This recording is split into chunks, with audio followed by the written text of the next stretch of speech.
it's crazy the amount of media that we used to have to change hands, right? I remember in the late 90s, I was literally stuffing envelopes with CDs with Netscape browsers on them with already put in links for them, right? To send them out and stuff like that. It was absolutely, in the late 90s, it was probably floppy disks.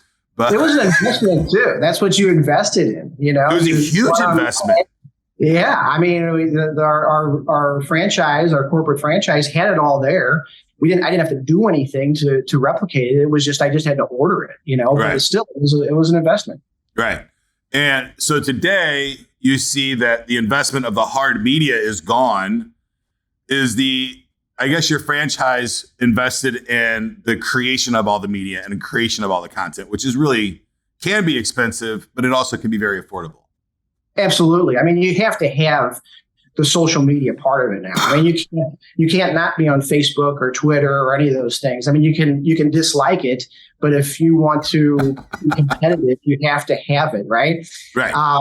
You know, but the other thing that Juice Plus had invested in from the beginning, which is unique in the supplement world, is research. You know, they don't advertise in magazines or anything like that. What they did was they got scientific research that backs the product up. And that's where their investment goes to. And that's one of the big reasons why I enjoy, you know, I've been with them for 19 years and I got with them is because I didn't see another supplement that had that took that route. Every other supplement has, you know, an athlete or something like that, which is important.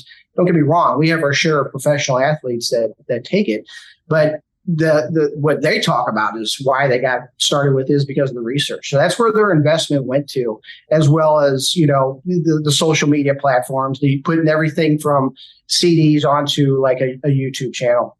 Right. Wonderful. So 19 years in the supplement industry. That's a long time. I'm sure you've seen a lot of ebbs and flows. Do you have any, like with the franchise or the virtual sales stuff, do you have any stories of where you were just like, and I cannot believe that just happened to us?